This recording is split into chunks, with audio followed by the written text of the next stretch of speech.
Alors, je vais vous parler de quelque chose, je vais vous donner tout l'Évangile. Quand je parle de tout l'Évangile, c'est le message de l'Évangile au complet. Je trouve que quelquefois, on donne tellement d'accent sur une place qu'on oublie de parler, mais il y a, dans l'Évangile, ça couvre tout au complet. Puis il y a des gens, des fois, ils prennent ça à la légère. Savez-vous que à chaque fois qu'on se rencontre ici, c'est une question de vie ou de mort éternelle. Ce que vous décidez aujourd'hui a un effet éternel sur votre vie. Ça dépasse les choses temporelles. Et je vais vous partager ça. Mais premièrement, pour les chrétiens, le premier danger à voir cette année, c'est de faire attention de ne pas rentrer dans l'habitude d'être un écouteur. D'être un quoi? Un écouteur. Jacques nous avertit de ça. Jacques nous dit, mettez en pratique la parole, ne vous bornez pas à l'écouter, en vous trompant vous-même par de faux raisonnements. Un écouteur, c'est quoi? Bien, un écouteur, c'est quelqu'un qui dit oui, c'est vrai. Et comme d'habitude, il ne fait aucun changement et n'applique rien durant la semaine. Un écouteur, c'est quoi? C'est une personne qui va à une ou plusieurs églises et qui écoute toutes sortes de prédicateurs sur le web. Et il tombe dans le danger d'être enflé d'orgueil et manque d'humilité pour obéir et servir fidèlement à un pasteur local. Il pense que faire les tâches, c'est trop petit pour lui et ne sont pas assez voyantes pour lui. Un écouteur, c'est quoi? La preuve qu'on est un écouteur, c'est qu'on ne pratique pas. La preuve qu'on ne pratique pas, c'est qu'on ne participe pas. Est-ce que j'ai bien dit ça? La preuve qu'on quoi? Qu'on ne pratique pas, c'est qu'on ne participe pas. Moi, c'est les gens qui vont juste aller à l'église puis écoutent.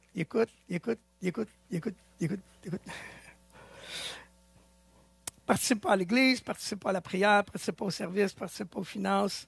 Alors, je remercie Seigneur pour nos pasteurs, Pasteur Ben, Pasteur Maria, l'équipe pastorale, les leaders ici, qui sont pleinement équipés et qui nous équipent, nous, par l'Esprit, et nous donnent la parole de Dieu avec fidélité. Et ça, c'est un privilège que nous avons de recevoir ça. Donc, aujourd'hui, on va prier pour ceux qui prient pour nous durant toute l'année. Amen. Alors, on va simplement demander au Seigneur de bénir nos pasteurs, nos leaders et nos volontaires et tous ceux qui participent à l'Église. Seigneur, nous demandons que tu les protèges, que ton esprit les garde et qu'ils continuent d'inspirer par ton esprit, que l'on puisse travailler ensemble pour ta gloire. Dans le nom de Jésus. Et tout le monde dit Amen. 2024, c'est quoi? C'est fini.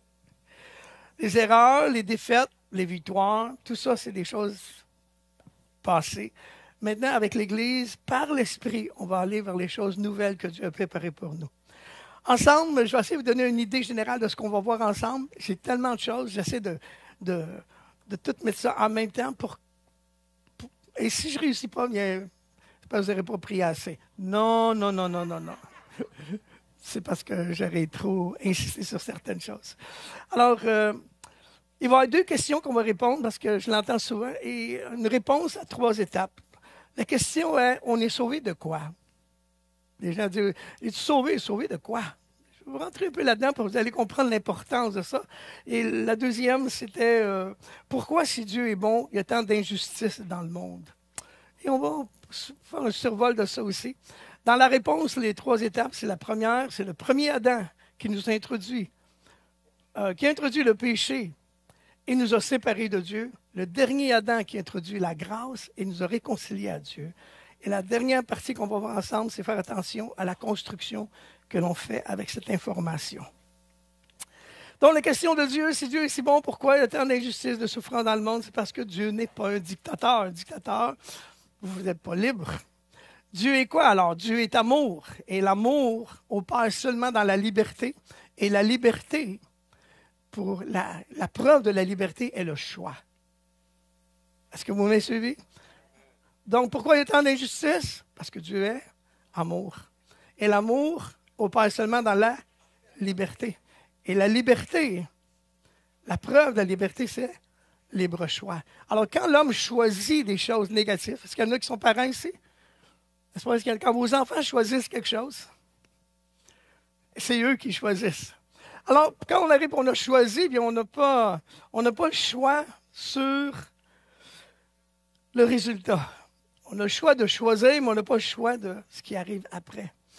Le résultat du choix, Pasteur Ben nous a dit que les gens ont déjà dit, puis j'ai déjà dit aussi, qu'on est le résultat de nos choix. Mais Pasteur Ben dit, ce n'est pas nos choix seulement, mais ceux des autres aussi. Et je vais vous donner un exemple de ça, par exemple. Par exemple, là où on n'a pas de choix, quand on est né dans la chair. On n'a pas eu le choix, on est né, et on n'a pas le choix. Comment est-ce qu'il y en a qui savent qu'ils vont mourir un jour? Ah bon, vous n'avez pas le choix. Vous savez que tout le monde finit par. Et puis il y en a un autre que ce serait ajouter les taxes, mais je vais laisser faire pour ça. Les taxes et impôts, on va laisser faire. On va dire qu'on n'a pas le choix de ça. Mais pour garder mon sermon plus court. Alors, on n'a pas le choix de la famille dans laquelle on est né. On n'a pas le choix de la race qu'on a, la couleur, le blanc, le pays, la culture. Entre notre naissance et la mort, c'est là qu'on a la puissance du choix.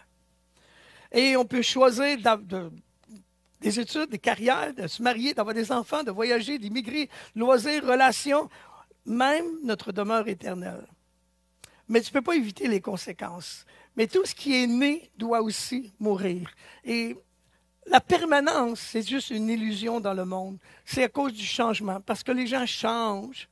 On pense qu'il y a une permanence dans le monde, mais tout le monde passe dans ce chemin. La naissance et la mort. Pas le choix. On est né dans une nature charnelle. On est descendant du premier Adam et Ève qui ont été rebelles. Dans Genèse 2, 17, la Bible dit que Dieu vous avait dit, si vous mangez de cet arbre, vous allez mourir. Et qu'est-ce qu'ils ont fait? Ils ont mangé de l'arbre. Et qu'est-ce qui est arrivé? Ils sont morts. Sauf qu'il faut comprendre la mort. La mort, pour Dieu, c'est séparé de Dieu. En d'autres mots, le Seigneur dit, si tu manges de l'arbre, tu vas être séparé de la vie. Mais tu continues d'exister. Mais comment tu existes? Dans Galates 5, 19, 20, 21, ça parle de... Tu vas continuer d'avoir des émotions, d'être conscient, d'avoir des sensations, d'avoir une volonté, d'avoir des désirs, mais tu es mort. Tu es séparé de Dieu. Ta vie est remplie d'impudicité, d'impureté, dissolution, d'idolâtrie, des querelles, jalousie, animosité, disputes. Comme je l'ai dit, ceux qui commettent de telles choses n'hériteront pas du royaume de Dieu. Donc, Adam et Ève ont continué d'exister. Les gens, quand ils pensent qu'on est mort, qu'on ne bouge plus, non, tu existes quand même. Mais tu es indépendant de Dieu et tu ne fais plus la volonté de Dieu, tu fais ta volonté. Tu ne demandes pas à Dieu ce qu'il veut, tu fais juste ta volonté. C'est pour ça que Jésus dit, je suis le chemin, la vérité et la vie. Donc, si tu n'as pas Jésus, tu n'as pas la vie. Mais t'existes-tu? Oui, tu existes. Est-ce qu'il y en a qui ont compris ce que j'ai dit? On va aller plus loin et très vite. Les 3 descriptions que la Bible parle, comment est-ce qu'on était avant de connaître le Seigneur. Écoutez bien ce que la Bible dit, comment c'est terrible. Là-bas, la Bible dit qu'on est né mort. On est né mort et esclave de l'esprit du monde. Alors, c'est pour ça que toute votre vie est remplie de conflits, de disputes, de chicanes, de querelles, parce qu'on est né dans un monde de mort. On est né séparé de Dieu. Est-ce que tout le monde comprend ça? Regardez ce qu'Éphésiens 2, 1 à 3 dit. Vous étiez morts par vos offenses et vos péchés dans lesquels vous marchiez autrefois, selon le prince de la puissance de l'air, l'esprit qui agit maintenant dans les fils de la rébellion. Nous aussi, nous étions de leur nombre, nous autrefois. On marchait selon les convoitises de la chair, accomplissant la volonté de la chair, de nos pensées. Et nous étions par nature des enfants de colère, comme les autres. Ou encore Éphésiens 2,12 qui dit, souvenez-vous, dans ce temps-là, vous étiez sans Christ, sans espérance, sans Dieu dans le monde, séparés. Donc, vous étiez indépendants. Dieu, qu'il n'existe pas, ça ne changeait pas votre vie. Tite 3,3 dit que nous aussi, la Bible dit, nous aussi nous étions autrefois insensés, désobéissants, égarés, asservis à toute espèce de convoitise, de volupté, vivant dans la méchanceté, dans l'envie, dignes d'être haïs et nous haïssant les uns les autres. Belle image, hein? Wow, c'est beau ça! Je comprends pourquoi Jésus est venu pour son message, c'était « Aimez-vous ». Alors, on est sauvé de quoi? Est-ce que vous comprenez maintenant pourquoi il y a tant d'injustice? Parce que Dieu est amour. Et l'amour est, elle opère dans la liberté. Et la liberté, c'est le choix. Et ce que les gens choisissent, c'est de faire le mal. Hein, si tout le monde ferait la volonté de Dieu, il n'y aurait pas de guerre, il n'y aurait pas de famine, il n'y aurait pas rien de ça. Alors, les conséquences les conséquences d'être mort. Il y a des conséquences temporelles, comme on a lu tout à l'heure.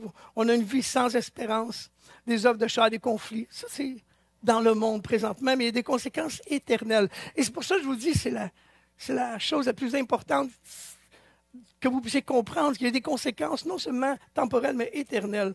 Conséquences éternelles, il y a le jugement, la condamnation, la colère de Dieu. Écoutez bien ce que la Bible dit dans Hébreux 10, 30. « Car nous ne connaissons celui qui dit « À moi la vengeance, à moi la rétribution. Encore le Seigneur jugera son peuple. » C'est une chose terrible de tomber dans les mains du Dieu vivant.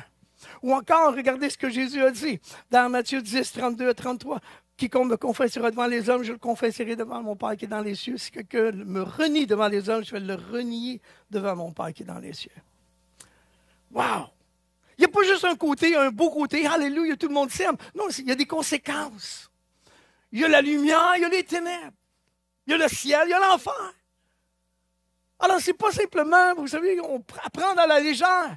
C'est votre destinée éternelle qui est en jeu quand vous écoutez l'Évangile. Vous comprenez ça? Donc, soit on reçoit la grâce ou on subit la colère. Ça, c'est une doctrine de base. Dans Jean 3, 36, remarquez les paroles de Jésus. Et je vous donne l'Évangile. Je vous donne pas un Évangile poudré. Je vous donne pas un Évangile pour vous faire plaisir. Je vous donne l'Évangile des conséquences de vos choix. Alors, la Bible dit, celui qui croit au Fils a la vie éternelle, mais celui qui ne croit pas au Fils ne verra point la vie, mais la colère de Dieu demeure sur lui. Wow. Wow. Oui. Matthieu 13, 49 à 51, quand vous lisez, la Bible dit, Jésus parle de ce temps-là, parce qu'au bout de la ligne, c'est comme on fait l'épicerie, au bout de la ligne, on arrive, il y a une caisse, puis maintenant on le fait soi-même, mais avant il y avait quelqu'un qui attendait, puis chaque objet, on les sortait, puis cling, cling, cling, cling, cling, cling. Regardez dans Matthieu 13, ça dit, il sera de même à la fin du monde, les anges viendront séparer les méchants des justes et ils jetteront dans la fournaise ardente, où il y aura des pleurs, des grincements de dents. Jésus, en parlant directement ou indirectement plusieurs fois, il parle du feu éternel, des ténèbres extérieures, de l'abîme, des lieux de tourment du mot de Genèse.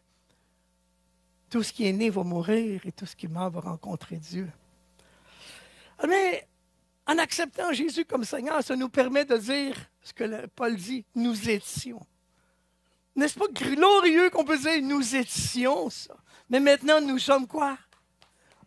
Enfants de Dieu.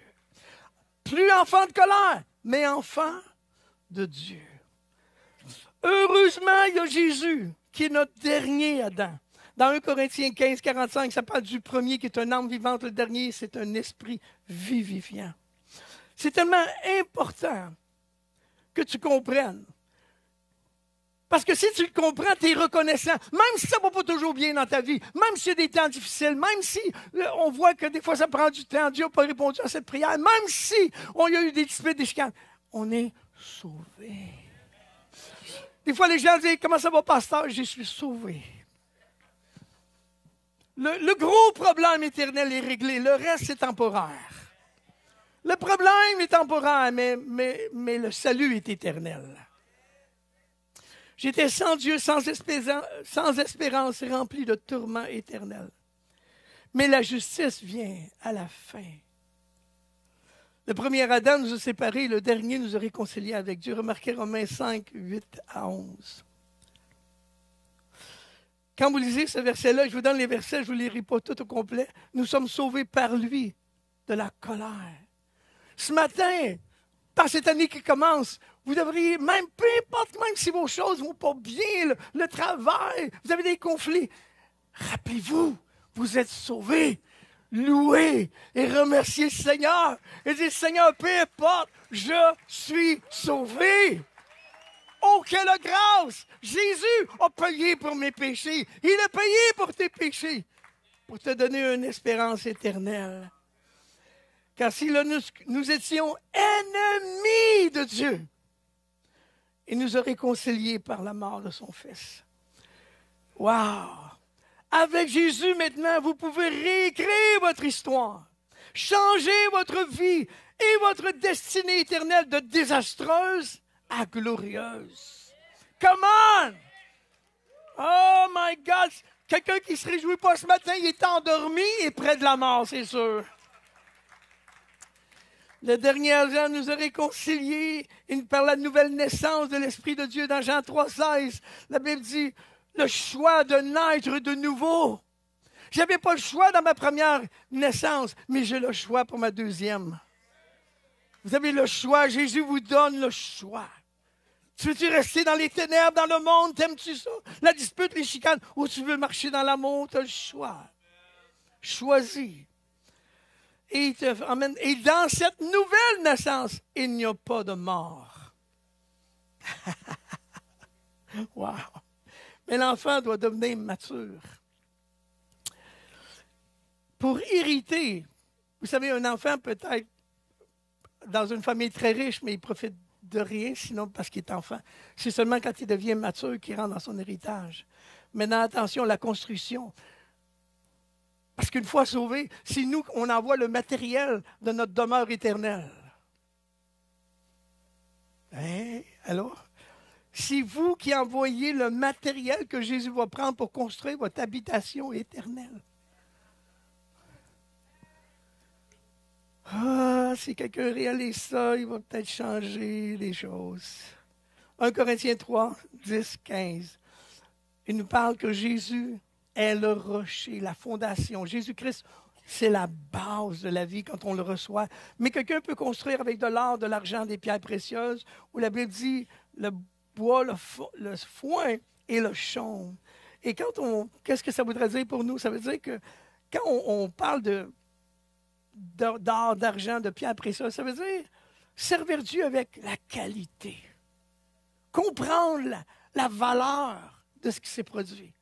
Que si j'ai un évangile ici, c'est parce que Jésus a donné sa vie, son sang. Et des hommes et des femmes comme vous et moi ont aussi donné du sang, leur vie.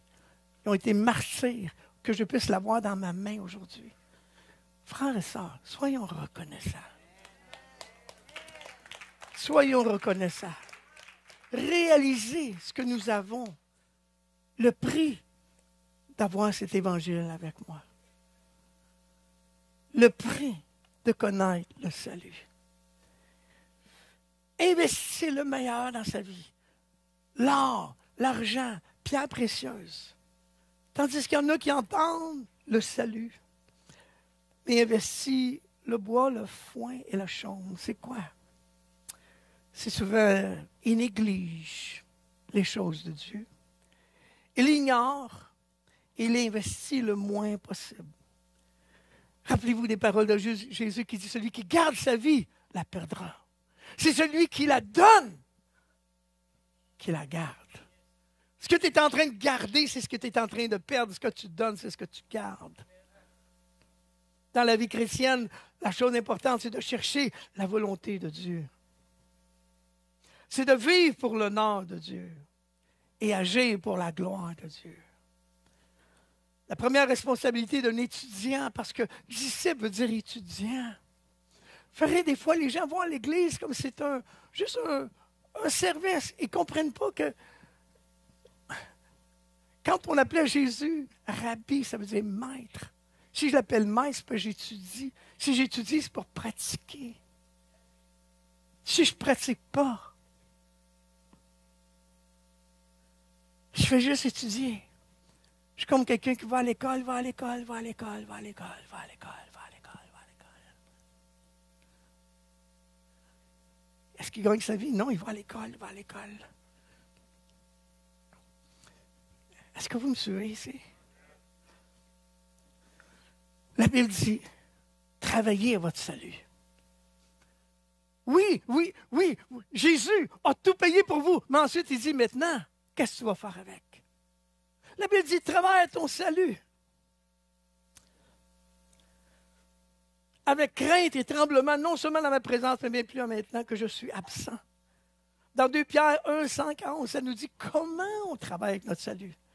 Ça dit joindre à votre foi la vertu, à la vertu la science, à la science la tempérance, tempérance la patience, patience la piété, piété l'amour fraternel la charité. Il y a une croissance spirituelle qui se produit. C'est malheureux aujourd'hui de voir des gens qui se sont sauvés 5 ans, 10 ans, 15 ans, sont encore bébés. Bébés spirituels. Ils ont été à l'église, ils ont entendu, ils ont dit oui, oui, oui, mais ils n'ont rien mis en pratique. Les résultats, la Bible nous mentionne dans le verset 8, ils sont... La Bible dit, si tu fais ces choses, et ils sont en abondance, ça ne te laissera point quoi? Oisif et stérile. Si vraiment tu grandis, ça ne te laissera jamais oisif et stérile. Dans la connaissance de notre Seigneur. Les conséquences, c'est que la Bible dit, si ces choses que je viens de lire ne sont pas en toi, tu es aveugle et tu ne vois pas de loin. Tu ne vois pas, tu ne considères pas ton éternité. Tu es entré dans le monde ici, tu penses à ton travail, à ton manger. Tu es tellement ici que tu ne réalises pas qu'il y a une éternité qui est là. Tu es séduit, tu es aveugle. C'est pourquoi, frère, appliquez-vous plus à affirmer votre vocation céleste.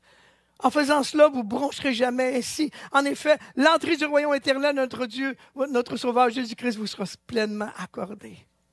Écoutez bien ce que je vais vous dire. J'ai été choqué quand le Seigneur me révélait ça. Dans Matthieu 12, 30, le Seigneur dit, il n'y a pas de neutre. Soit tu construis avec moi, tu es impliqué, ou tu es contre moi.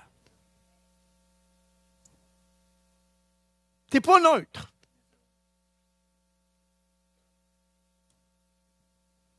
Wow!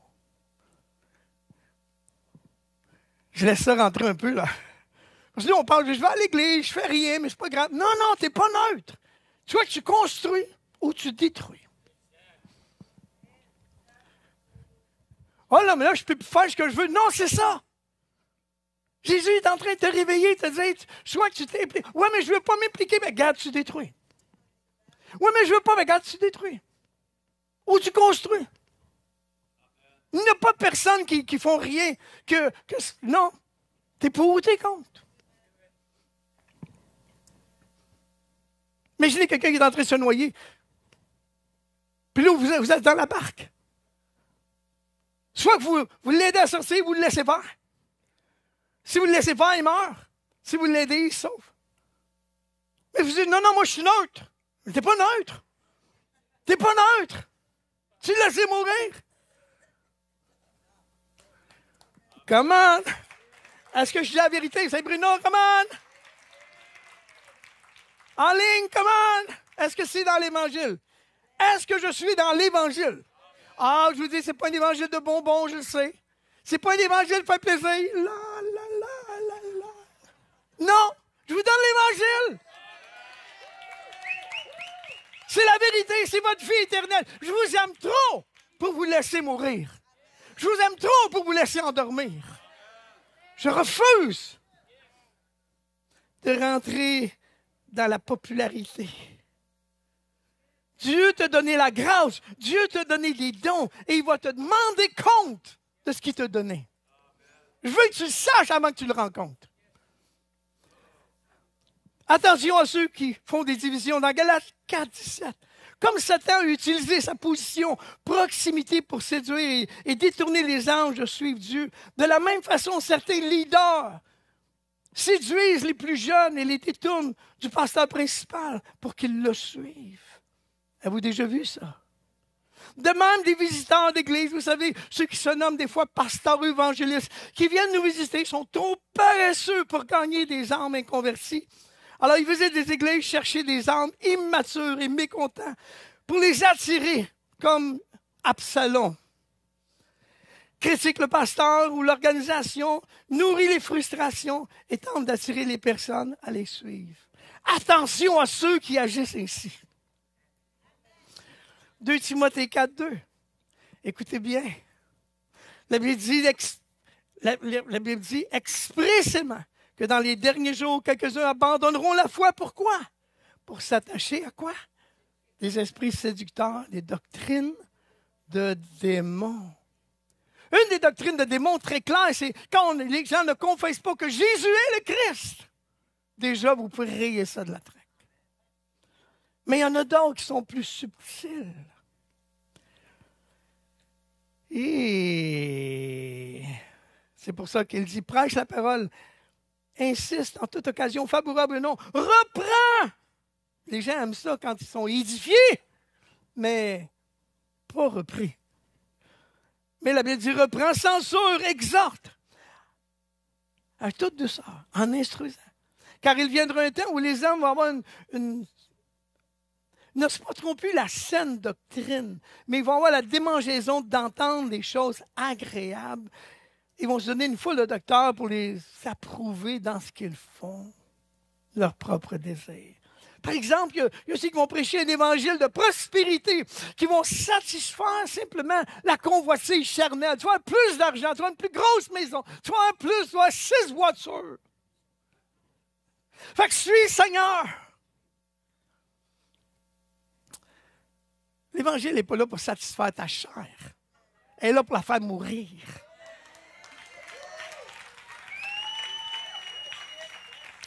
Je sais, est-ce que je vous dis la vérité quand même? L'esprit du monde. Il y en a d'autres, c'est pêle-mêle. Ils vont prêcher la grâce, mais la loi aussi. Quand quelqu'un est dans la grâce et dans la loi, il devient religieux. Et les religieux sont bons dans le jugement. Ils jugent les autres. Ils sont tous en train de juger tout le monde. Avez-vous remarqué ça? Elle est comme ci, elle est comme ça. On parle des autres. Ils ne parlent pas de Jésus, ils parlent des autres. Connaissez-vous du monde de même? Il y en a d'autres qui vont prêcher un évangile qui ne dérange pas. Un évangile qui ne demande rien. Tu viens à l'église, t'écoutes, c'est parfait. Pas de sacrifice, pas de service, pas d'engagement, juste un évangile qui va te faire plaisir. Un évangile qui ne te demande rien. Tu sais. Je vais aller là. J'ai rien à faire. Il ne me demande rien. Je trouve que j'ai rien à faire. C'est quelle sorte d'évangile que c'est ça? C'est pas l'évangile que Paul a prêché. C'est pas la vraie évangile. Si vous allez à cette église-là, malheur à vous! Pourquoi? Parce qu'ils sont en train de vous voler ce que Dieu avait préparé. L'Évangile va exiger de vous une réaction à la grâce de Dieu. Est-ce que vous me suivez comme il faut? Ah, vous n'attendiez pas cette prédication la première semaine, hein? Vous allez dire la première semaine, oh Seigneur! On juste parler des belles choses. Non, on va vous dire la vérité. Alléluia. Amen. 2 Samuel 24, 25, David disait, je veux t'acheter cela à son juste prix. Je n'offrirai pas à l'Éternel, mon Dieu, un holocauste qui ne me coûtera rien.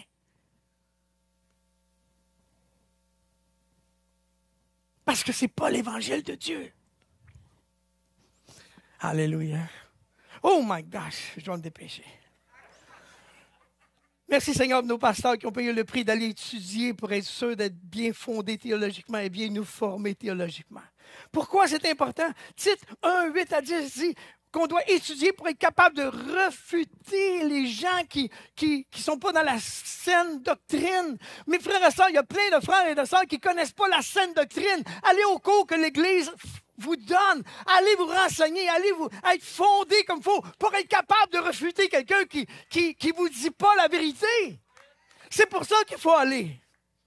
Et la Bible dit aussi, il faut aller pour éviter, dans Éphésiens 4, 14, ça dit d'éviter de devenir un enfant flottant et emportant par tout vent, toute doctrine. Vous savez, quelqu'un qui arrive, puis il part une doctrine, puis le monde suit ça. Il part une autre doctrine, ils suivent ça. Ils ne sont pas fondés. Soyez fondés. Il y a une guerre dans l'esprit, il y a toujours une guerre. La guerre, ce n'est pas le mariage où on a des difficultés, les finances, la santé, la persécution, mais la guerre, 2 Timothée 4, 7, dit, c'est garder la foi. De garder la foi vivante. Et plus loin, je pourrais dire 1 Timothée 6, 12, par exemple. Ça dit de garder non seulement la foi, mais une bonne conscience. Garder la foi et quoi? Une bonne conscience. Vous savez, la conscience qui vous dit qu'est-ce qui est bien, qu'est-ce qui est mal. Ce qui arrive, c'est que quand on va à l'église, tout le monde manque, tout le monde peut faire une erreur, tout le monde peut pécher. Il se relève par la grâce de Dieu, ayant confiance dans le sang de Jésus, il se relève pour marcher avec le Seigneur. Mais quand quelqu'un prend une vie de péché, sa conscience devient dure. C'est comme une chandelle que vous brûlez une fois. Vous ramassez l'acier, vous la remettez, vous la brûlez encore, vous brûlez une autre fois. Vous recommencez l'acier, vous la brûlez encore, vous brûlez. Mais à un moment donné, elle ne brûle plus. Qu'est-ce qui va arriver? Ce qui va arriver, c'est que tu deviens insensible. Tu entends toutes sortes de choses, mais il n'y a plus de mouvement qui se fait, il n'y a plus de transformation. Tu l'as entendu, mais il n'y a plus de réaction à ce que tu as entendu. Tu deviens insensible. Est-ce que ça va bien encore? J'espère que vous m'aimez encore, là. Parce que la Bible dit, gardez la foi et une bonne conscience. Même si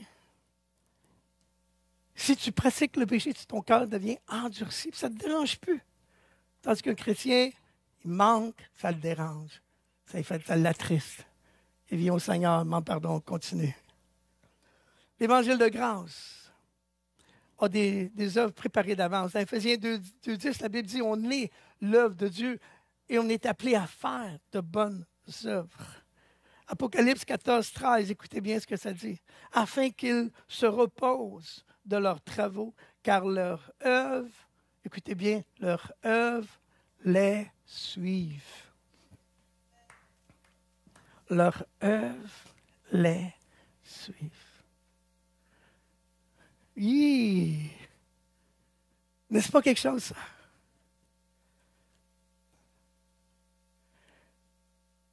Cette parole est certaine. Je veux que tu affirmes ces choses afin que ceux qui ont cru en Dieu s'appliquent à pratiquer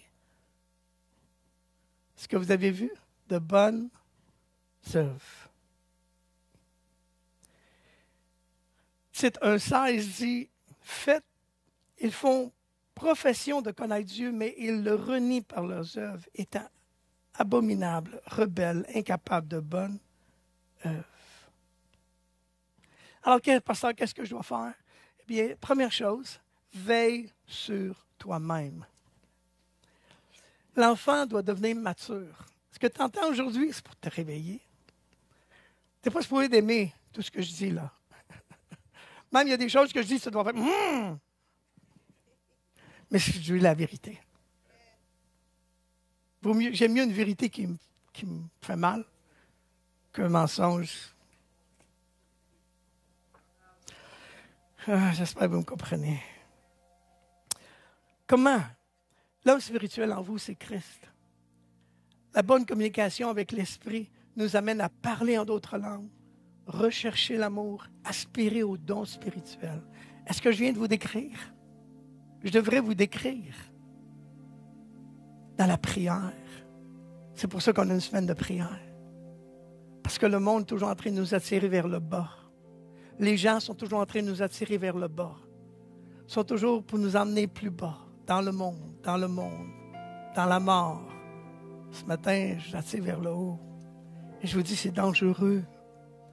Vous êtes en guerre, il y a quelqu'un qui veut votre âme. Vous êtes en guerre. Bonne communication. Deuxième chose que vous devez avoir, c'est veiller les uns sur les autres. Dans Hébreux 10:11. Veillez les uns sur les autres. Excitez-vous à la charité et aux bonnes œuvres. Nous, on est bien accompagnés, Manon et moi. On a des amis de longue date. Quand quelqu'un ne vient pas à l'assemblée, il l'appelle. Qu'est-ce que tu fais de bon? Tu n'étais pas là matin? Quand je ne les vois pas, je les appelle. Tu n'étais pas là? Où c'était? S'il n'y a personne qui vous appelle, je m'inquiète pour vous. Si vous n'appelez personne, je m'inquiète pour vous. Vous n'avez pas des bons amis, là. Réveille ton ami. Pourquoi? C'est important. Parce que des fois, ça ne nous tente pas. Mais quand tu sais que tu vas être obligé de rendre compte à quelqu'un, oh, je vais y aller quand même. Est-ce qu'il y en a qui me comprennent un peu, là? c'est une sécurité. Pourquoi on est encore ici? Je ne serais pas là, j'aurais un appel. Quelqu'un dirait, « Hey, pasteur, t'es pas là. » Ah ouais. Je vous souhaite des amis qui vous appellent, qui vous achalent. Et je souhaite que vous soyez un ami qui appelle les autres, qui dit, « Hey, je t'ai pas vu un matin. » Ça dit quoi? Ça dit, « Je suis concerné. »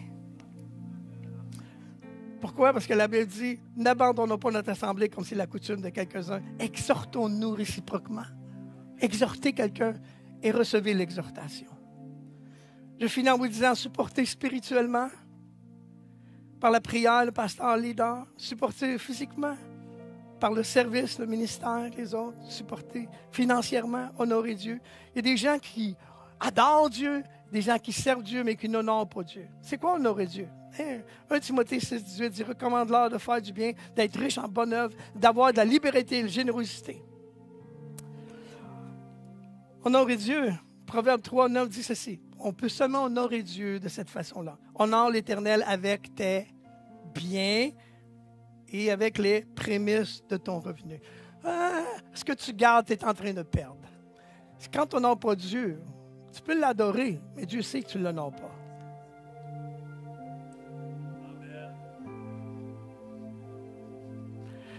Alléluia. On est à la fin. Vous avez le couplet de Sainte-Seine? On fait la Sainte-Seine? Tout le monde? On est prêt? Hein?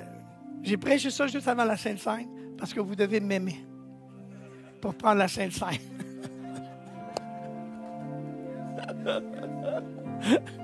Alors, Saint-Bruno, je vous regarde un petit peu plus longtemps.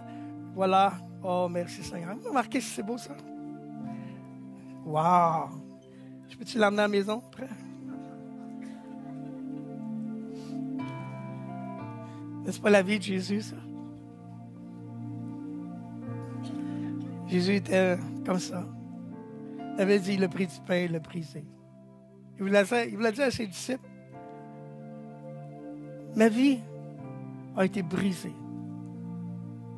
avant que j'aie 30 ans. J'ai donné ma vie parce que je voulais que vous soyez sauvés. Frères et sœurs, je vous aime beaucoup. Ne prenez pas à la légère ce que Jésus a fait pour vous. Imaginez l'importance qu'il donnait à votre âme et l'amour qu'il avait pour vous. On l'a maltraité, on l'a battu. Il a tout enduré. Il aurait pu ne pas le faire, mais il l'a fait parce qu'il vous aime. Ça n'a pas dû être facile pour lui non plus. On a craché sur lui, on l'a battu, il a été jugé, ridiculisé pour vous. Alors des fois, oui, on endure des choses pour le Seigneur aussi.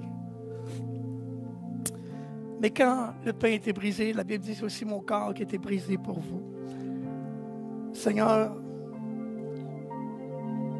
son corps était séparé, maintenant il veut le réunir ensemble. Quand je prends le pain, je dis, Seigneur, je suis prêt à faire partie de la communauté et de m'unir et de faire partie de l'ensemble de ton corps. Est-ce qu'on comprend ça? Prendre la Sainte-Seine, c'est accepter d'être dans une équipe avec d'autres personnes, d'accepter les autres comme Dieu nous accepte. Donc, on va prendre le pain ensemble.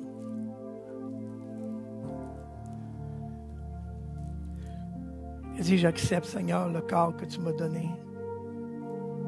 Je remercie que tu as donné ta vie. Maintenant, je donne aussi la mienne. J'accepte mes autres frères et sœurs aussi. J'accepte de faire partie de ce corps. Prenez-le, mangez.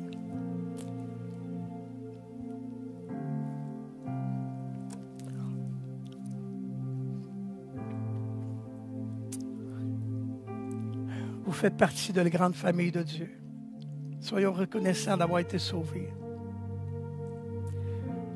d'une éternité terrible, d'un jugement terrible.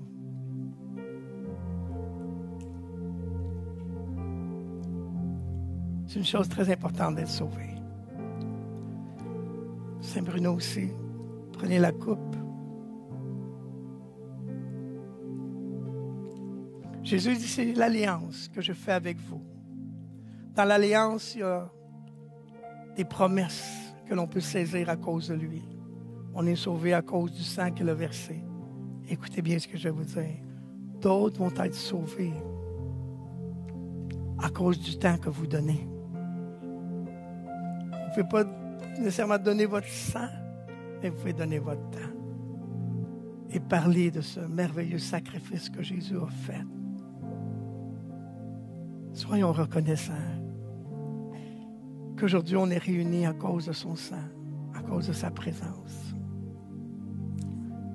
Doux Seigneur, je ne peux même pas imaginer les souffrances que tu souffres à cause de moi, de mes fautes, de mes péchés.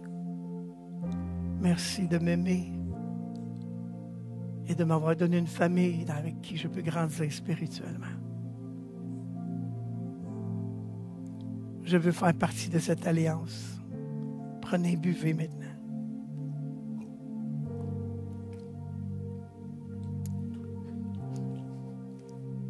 Vous avez été purifiés, lavés dans le sang de Jésus.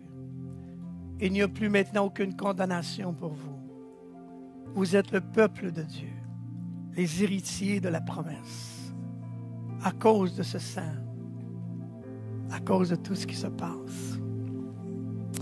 Pour la gloire de Dieu et dans le nom de Jésus. Merci à la famille qui nous écoute sur le web. Merci à ceux de Saint-Bruno. On est tellement une belle famille là-bas à Saint-Bruno et à Montréal. Merci à vous d'avoir reçu aujourd'hui la parole. Pourquoi c'est important pour vous de saisir ce que je suis en train de dire?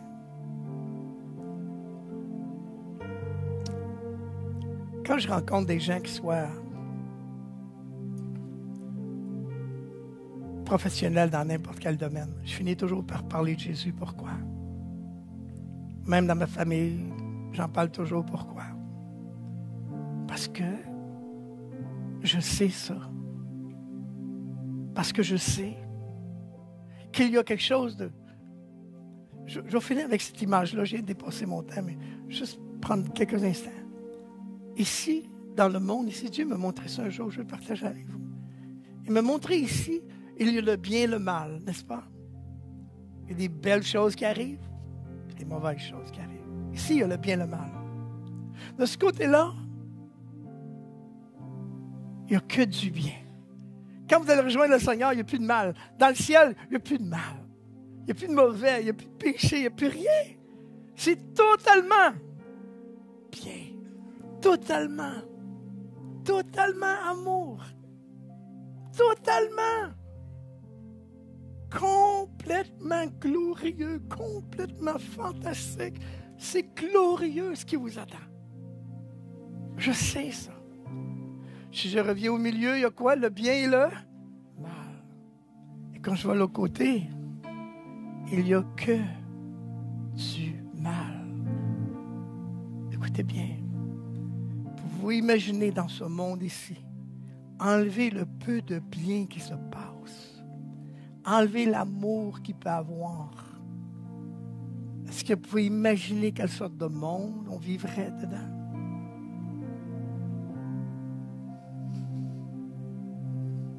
Totalement mauvais. C'est pour ça que j'ai donné ma vie. Que le message soit connu. Que vous puissiez réaliser ce que je suis en train de dire.